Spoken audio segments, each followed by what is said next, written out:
നമസ്കാരം. Jose John view എന്ന എൻ്റെ യൂട്യൂബ് ചാനലിലേക്ക് സ്വാഗതം. ഇന്ന് നമ്മൾ വീണ്ടും E20 പെട്രോളിനെ കുറിച്ച് സംസാരിക്കുകയാണ്.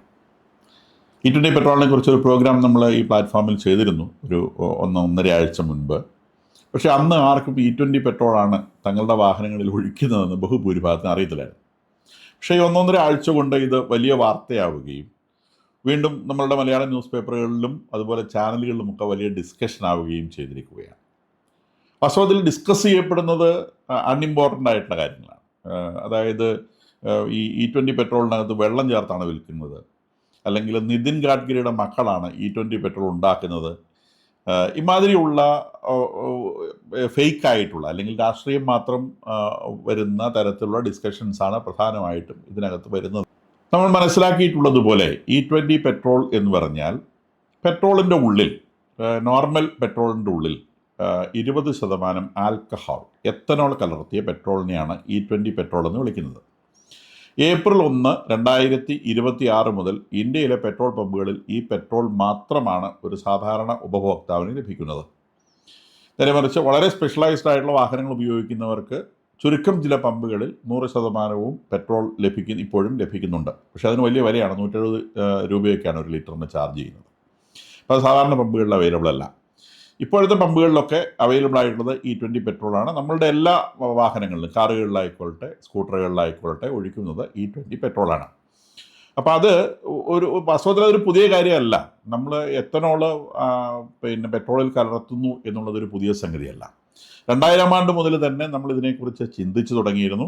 2006 പെട്രോളിനകത്ത് 5% എത്തനോൾ കലർത്തിയാണ് വിറ്റിരുന്നത്. ഭൂരിഭാഗം ആളുകളും അതിനെക്കുറിച്ച് അൺഅവെയറായിരുന്നു. അതിനകത്ത് ഒഴിക്കുന്നുണ്ടോ ഇല്ലയോ അങ്ങനത്തെ കാര്യങ്ങളൊന്നും അറിയുമായിരുന്നില്ല.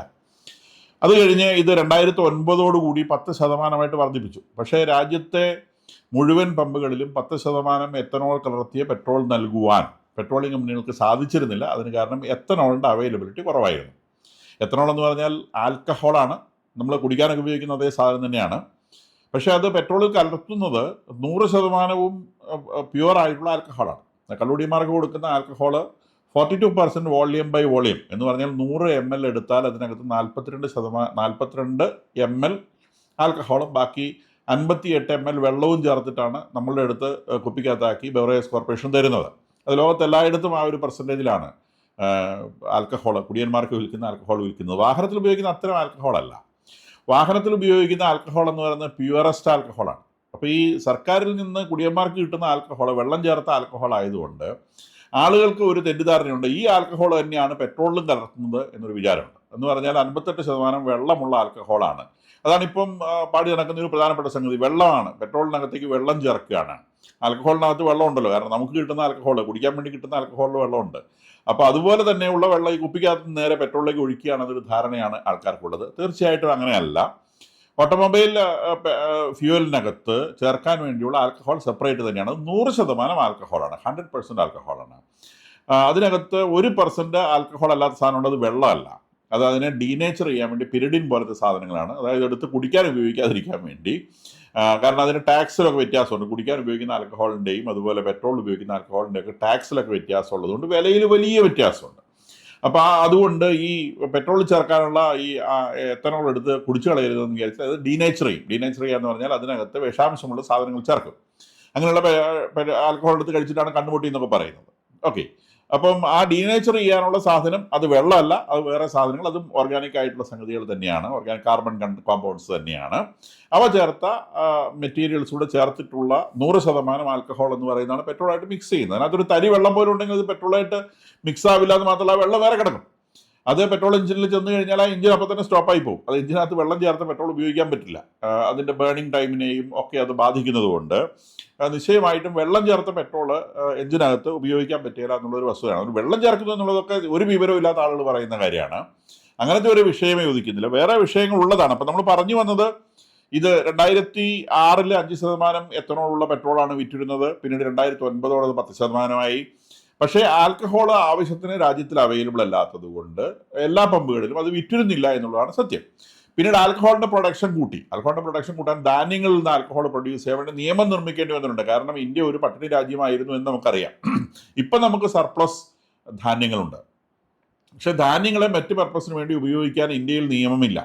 അതുകൊണ്ട് നിയമം ഓൾട്ടർ ചെയ്ത് ധാന്യങ്ങളിൽ നിന്ന് ആൽക്കഹോൾ ഉണ്ടാക്കാനും അത് ഇൻഡസ്ട്രിയൽ പർപ്പസിന് ഉണ്ടാക്കാനൊക്കെ വേണ്ടി നിയമമൊക്കെ നിർമ്മിക്കുകയും അങ്ങനെ ഈ ഫുഡ് കോർപ്പറേഷനിലൊക്കെ കെട്ടിക്കിടക്കുന്ന വേസ്റ്റ് ആയിട്ടുള്ള ധാന്യങ്ങളും ഒക്കെ കൊണ്ട് അതിൽ നിന്നൊക്കെ പെട്രോള് നിർമ്മിച്ച് ഏകദേശം 2022 മുഴുവൻ പെട്രോളിലും 10% ആൽക്കഹോൾ കലർത്തി തുടങ്ങി. അതായത് 2022 മുതൽ നമ്മളെല്ലാ പമ്പുകളിൽ നിന്നും അടിച്ചിരുന്ന പെട്രോള് 10% എത്തനോൾ കലർന്ന പെട്രോൾ തന്നെയാണ് അടിച്ചിരുന്നത്. പിന്നീട് അതിൻ്റെ പെർസെൻറ്റേജ് കൂട്ടിക്കൊണ്ടുവന്ന് 2026 ഏപ്രിൽ 1 മുതൽ 20% എത്തനോൾ ചേർത്ത പെട്രോളാണ് വിൽക്കുന്നത്. ഇനി എന്തിനാണ് ഈ എത്തനോൾ പെട്രോളിൽ ചേർക്കുന്നത് എന്നുള്ളതാണ് ഒരു പ്രധാനപ്പെട്ട വിഷയം. അതിന് ഒന്നാമത്തെ കാരണം എൻവയോൺമെന്റൽ പൊല്യൂഷൻ റെഡ്യൂസ് ചെയ്യുക എന്നുള്ളതാണ്. ഇന്ന് ലോകം നേരിടുന്ന ഏറ്റവും പ്രമുഖമായ പ്രശ്നം അറ്റ്മോസ്ഫിയറിക് പൊല്യൂഷൻ എന്ന് പറയുന്നതാണ്. വാട്ടർ പൊല്യൂഷൻ ഒക്കെ ഉണ്ട്. എന്നാൽ പോലും അറ്റ്മോസ്ഫിയറിക് പൊല്യൂഷൻ എന്ന് പറയുന്നത് ഒരു നമ്മുടെ ദൈനംദിന ജീവിതത്തെ തന്നെ വല്ലാതെ ബാധിക്കുന്നൊരു വിഷയമാണ്. ഇപ്പോൾ നമ്മൾ എൽനീനോ എന്ന് പറഞ്ഞ് നമ്മുടെ നാട്ടിൽ മഴ കുറവാണ്, അല്ലെങ്കിൽ മൺസൂൺ വളരെ വീക്കാണ്. അത് നമ്മുടെ ഇലക്ട്രിസിറ്റി പ്രൊഡക്ഷനെ ബാധിക്കുന്ന കാര്യം ഇന്ന് ഇലക്ട്രിസിറ്റി മന്ത്രി പറയുകയുണ്ടായി. അപ്പോൾ കാലാവസ്ഥാ വ്യതിയാനം എന്ന് പറയുന്നത് ഈ പെട്രോളിൽ നിന്ന് പുറത്തേക്ക് വന്ന എഫ്ലുവൻറ്റ് ഗ്യാസ്, പ്രധാനമായിട്ടും കാർബൺ ഡൈ ഓക്സൈഡ്, അറ്റ്മോസ്ഫിയറിൽ ഉണ്ടായിട്ടുള്ള ചൂട് കൂടുന്ന ഇഫക്റ്റ്, അത് ലോകത്തിൽ മുഴുവൻ ബാധിക്കുന്ന വിഷയമാണ്. അതിനെ ഗ്ലോബൽ വാർമിംഗ് എന്ന് വിളിക്കും. അങ്ങനെ ആ ഒരു ഇഫക്റ്റിൽ നിന്നും രക്ഷപ്പെടാൻ വേണ്ടി ഈ പെട്രോളിയത്തിന് ഓൾട്ടർനേറ്റീവായിട്ട് എന്ത് ഫ്യൂവലാണ് കണ്ടുപിടിക്കാൻ പറ്റുക എന്നുള്ളത് ലോകത്തിന്റെ ഏറ്റവും വലിയ എൻക്വയറീസിൽ പെടുന്ന ഒരു സംഗതിയാണ്. അപ്പൊ അങ്ങനെയുള്ള എൻക്വയറിയിൽ നമ്മൾ എത്തിച്ചേർന്ന ഒരു സംഗതിയാണ് alcohol can be used instead of petrol എന്നുള്ളത്. അപ്പൊ അത് ഇനി വേണമെങ്കിൽ 100% ആൽക്കഹോൾ തന്നെ ഉപയോഗിക്കാം പെട്രോളിന് പകരം. അതിന് മാത്രം ആൽക്കഹോൾ അവൈലബിലിറ്റി ഉണ്ടാവണം. 2 എഞ്ചിൻ അതിന് കമ്പാറ്റബിൾ ആയിരിക്കണം. കാറിന്റെ എഞ്ചിൻ അതിന് കമ്പാറ്റബിൾ ആയിരിക്കണം. അങ്ങനത്തെ എഞ്ചിനെ ഫ്ലെക്സ് ഫ്യൂവൽ എഞ്ചിൻ എന്നാണ് വിളിക്കുന്നത്. ഇപ്പോൾ നമ്മൾ കാറുകളിൽ ഉപയോഗിക്കുന്ന എഞ്ചിനകത്ത് E20 പെട്രോൾ അടിച്ചാൽ കാറിന്റെ എഞ്ചിന് കേടുവരും എന്നുള്ളതാണ് വേറെ ഒരു പ്രമുഖമായ വാദം വരുന്നത്. ആ വാദത്തിന് അടിസ്ഥാനമില്ല എന്നാണ് വെഹിക്കിൾ മാനുഫാക്ചറേഴ്സ് തന്നെ പറയുന്നത്. മാരുതിയുടെയും ഹ്യുണ്ടായിയുടെയും മഹീന്ദ്രയുടെയും ഇന്ത്യയിൽ വിൽക്കുന്ന പ്രധാനപ്പെട്ട വാഹനങ്ങൾ ഇവരുടെ ഒക്കെ തന്നെയാണ്. ഈ കമ്പനികളൊക്കെ ഔദ്യോഗികമായിട്ട് പത്രക്കുറിപ്പ് ഇറക്കിയിട്ടുണ്ട്. E20 പെട്രോൾ ഈ അവരുടെ കാറുകളൊക്കെ നിർമ്മിച്ചിട്ടുള്ളത് E10 പെട്രോളിന് കമ്പാറ്റബിൾ ആയിട്ടാണ്. അത് E20 പെട്രോൾ ഒഴിച്ചാലും അതിന് തകരാറൊന്നും വരികയില്ല. ഈവൻ 2000 മുൻപ് ഉണ്ടാക്കിയിട്ടുള്ള കാറുകൾ അല്ലെങ്കിൽ വെഹിക്കിൾസ്, പെട്രോൾ അടിക്കുന്ന വണ്ടികൾ, അത് പ്യുവർ പെട്രോൾ ഉപയോഗിക്കാൻ വേണ്ടിയുള്ളതാണ്. അതിനകത്ത് എത്തനോൾ മിക്സ് ചെയ്ത് ഉപയോഗിക്കാനുള്ള സമയമാണ്. പക്ഷെ അതിൽ പോലും E20 ഒഴിച്ചു കഴിഞ്ഞാൽ കുഴപ്പമില്ല എന്ന് മഹീന്ദ്ര കമ്പനി ഈ അടുത്ത ദിവസങ്ങളിൽ പത്രക്കുറിപ്പ് ഇറക്കിയിരുന്നു. അതായത് കാർ നിർമ്മാതാക്കൾ തന്നെ പറയുന്നു കാറിനകത്ത് E20 പെട്രോൾ ഉപയോഗിക്കുന്നുണ്ട്, കുഴപ്പമൊന്നുമില്ല. ഗവൺമെന്റ് അതിനു മുമ്പ് തന്നെ പറഞ്ഞിട്ടുണ്ട്. നിശ്ചിതമായ പരീക്ഷണങ്ങൾക്ക് ശേഷമാണ്. കാരണം ഇതിനകത്തൊക്കെ ആദ്യം വരുന്ന കാര്യം ഇതിന് ബേണിങ്ങുമായിട്ട് ബന്ധപ്പെട്ടിട്ടാണ്. അതിന് ഒക്ടൈൻ നമ്പർ എന്നൊക്കെ പറയും. എഞ്ചിനകത്തേക്ക് പെട്രോൾ ചെല്ലുന്ന സമയത്ത് അത് കറക്റ്റ് സമയത്താണോ കത്തുന്നത്, സ്പാർക്ക് വന്ന ശേഷം കത്തുവോ, സ്പാർക്ക് വരുന്നതിന് മുമ്പ് കത്തുവോ, ഇങ്ങനെയുള്ള വിഷയങ്ങളൊക്കെ ഉണ്ട്. അതിനെയാണ് ഒക്ടൈൻ നമ്പറും ഒക്കെ ആയിട്ട് ബന്ധപ്പെടുത്തി നമ്മൾ സംസാരിക്കുന്നത്. കഴിഞ്ഞ വീഡിയോയിൽ നമ്മൾ അതിനെക്കുറിച്ച് സംസാരിച്ചിട്ടുണ്ട്, റിപ്പീറ്റ് ചെയ്യുന്നില്ല.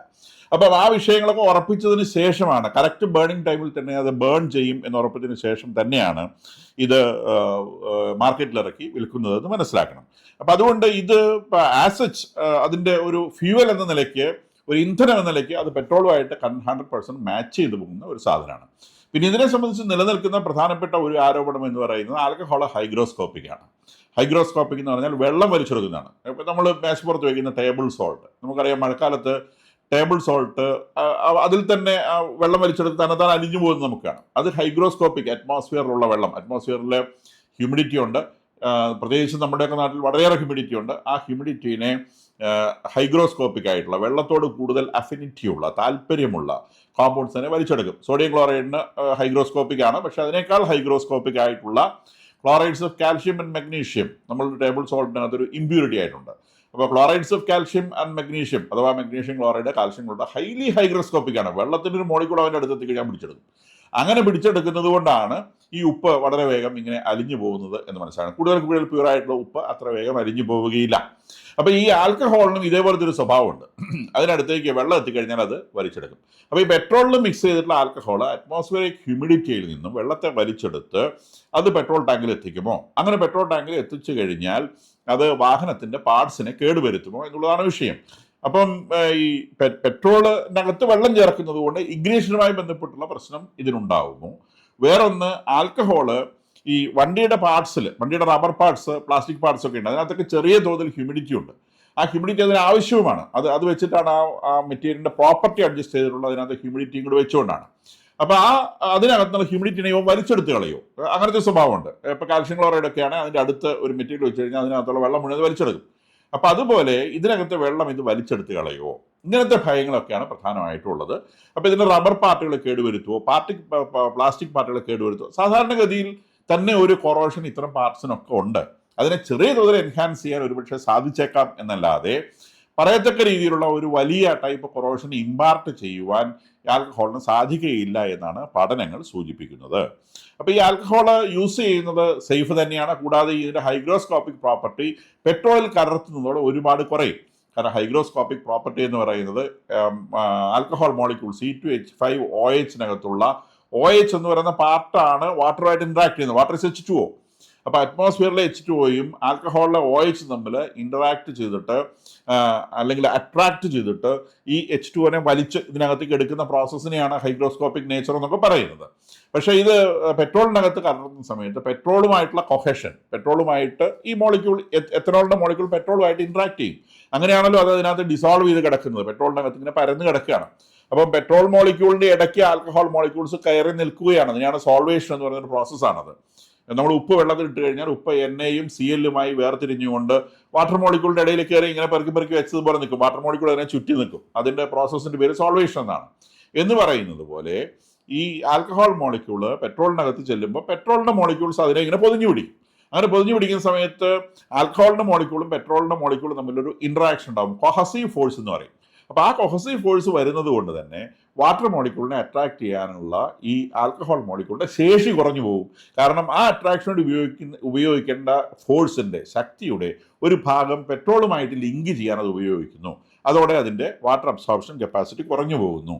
അതുകൊണ്ട് പെട്രോളിൽ കലർത്തിയ പ്യുവർ ആൽക്കഹോൾ ലെസ് ഹൈഗ്രോസ്കോപ്പിക് ആണ്.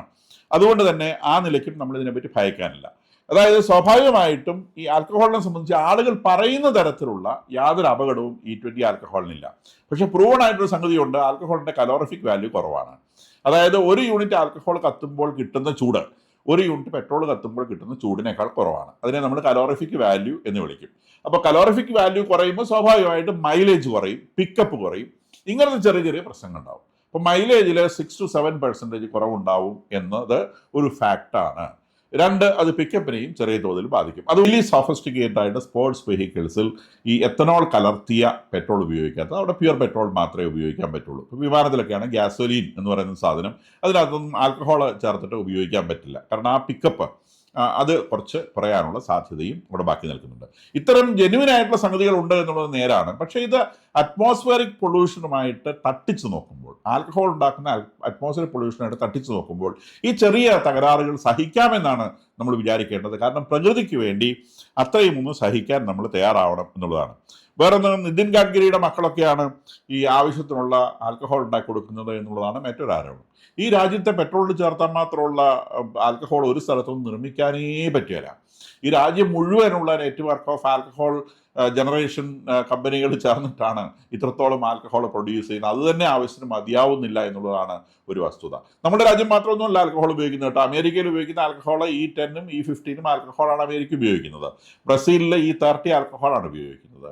അങ്ങനെ പല രാജ്യങ്ങളിലും ഈ ആൽക്കഹോൾ കലർത്തിയ ഇന്ധനം ഉപയോഗിക്കുന്നത് ഒരു പ്രാക്ടീസാണ്. അതിൻ്റെ പ്രധാനപ്പെട്ട കാരണം ഈ പൊല്യൂഷൻ കുറച്ചു കൊണ്ടുവരിക എന്നുള്ളതും അതുപോലെ ഈ പെട്രോളിയം ഉൽപ്പാദിപ്പിക്കുന്ന രാജ്യങ്ങളുടെ മേലെയുള്ള ആശ്രയത്വം കുറയ്ക്കുക എന്നുള്ളതും ഒക്കെയാണ്. വാഹന ഉപയോക്താക്കൾക്ക് വേറൊരു ഭയം ഉണ്ടായിരുന്നത് ഇതിൻ്റെ ഇൻഷുറൻസിൻ്റെ, വാഹനത്തിൻ്റെ ഇൻഷുറൻസിനെയോ വാറണ്ടിയെയോ ഇത് ബാധിക്കുമോ എന്നുള്ളതാണ്. എല്ലാ വാഹന നിർമ്മാണ കമ്പനികളും, ഇന്ത്യയിലെ എല്ലാ വാഹന നിർമ്മാണ കമ്പനികളും വ്യക്തമാക്കിയിട്ടുള്ളൊരു കാര്യമാണ് ഈ E20 പെട്രോൾ ഉപയോഗിച്ചു എന്നതിൻ്റെ പേരിൽ വാഹനത്തിൻ്റെ വാറണ്ടി ഒരു കാരണവശാലും ഡിനൈ ചെയ്യുകയില്ല. ഒരു പുതിയ വാഹനം വാങ്ങിക്കുമ്പോൾ 2 വർഷത്തേക്കോ 3 വർഷത്തേക്കോ, കൂടാതെ അതിന് എക്സ്റ്റൻഡഡ് വാറണ്ടി എടുക്കുന്ന 5 വർഷത്തേക്കുള്ള വാറണ്ടികളെ ഒന്നും E20 പെട്രോളിൻ്റെ യൂസേജുമായി ബന്ധപ്പെടുത്തുകയില്ല. അല്ലെങ്കിൽ E20 പെട്രോൾ യൂസ് ചെയ്തുകൊണ്ടാണ് ഇതിന് ഇന്ന കേട് വന്നത് എന്ന് പറഞ്ഞുകൊണ്ട് വാറണ്ടി നിഷേധിക്കുകയില്ല എന്നുള്ള കാര്യം എല്ലാ വാഹന നിർമ്മാതാക്കളും വ്യക്തമാക്കിയിട്ടുള്ളതാണ്. 2, ഇൻഷുറൻസ് കമ്പനികൾ, വാഹനത്തിന് ഇൻഷുറൻസ് തരുന്ന കമ്പനികളുണ്ട്. ഇപ്പോൾ തേർഡ് പാർട്ടി ഇൻഷുറൻസ് ഉണ്ട്, ആക്സിഡൻറ്റ് ഇൻഷുറൻസ് ഉണ്ട്. ആ കമ്പനികളും വ്യക്തമാക്കിയിട്ടുണ്ട് ഈ E20 പെട്രോൾ ഉപയോഗിച്ചു എന്നതിൻ്റെ പേരിൽ ഏതെങ്കിലും തരത്തിലുള്ള ഇൻഷുറൻസ് ക്ലെയിം അവർ ഡിനൈ ചെയ്യുകയില്ല എന്നുള്ള കാര്യവും അവരും വ്യക്തമാക്കിയിട്ടുണ്ട്. അപ്പോൾ ഇൻഷുറൻസിനെ സംബന്ധിച്ച് കേൾക്കുന്ന പരാതികളും അടിസ്ഥാനമില്ലാത്തതാണ് എന്ന് മനസ്സിലാക്കണം.